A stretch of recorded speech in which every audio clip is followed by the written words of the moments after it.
د لمر پرست ګل هر اړخیزې ګټې. که مو غاښ درد کوي نو د نوموړي بوټي د ریښې اوبه پکې ونیسئ، ځکه دا ګرانه کتونکیه، په ویډیویي ډول ستاسو د پوښتنو مطابق ځوابونو ترلاسه کولو لپاره مهرباني وکړئ د ویډیو لاندې سور د سبسکرایب نشان ووهئ، بیا په بیل بټن باندې کلیک وکړئ، بیا په آل باندې کلیک وکړئ، ترڅو ستاسو د پوښتنو مطابق ویډیو تر ټولو تر مخه تاسو ته در ورسیږي.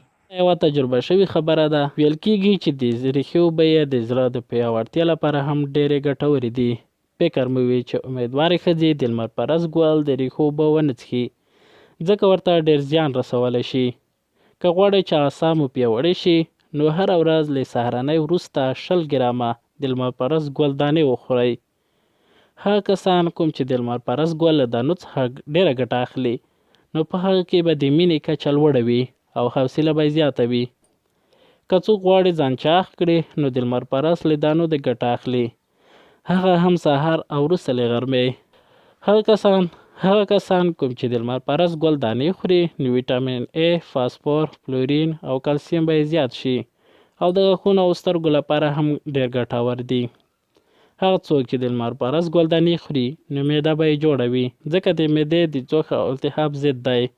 که غواړئ چې مخ مو روښانه، ځلیدونکی او ښکلی وي نو د لمر پرست ګل دانې میده کړئ او د چنار له پاڼو سره یې وټکوئ، سره ګډ یې کړئ، ښه یې ګډ کړئ او پر مخ یې وموښئ، چې دا کولی شي د پوست د ډېر ښکلا لامل شي.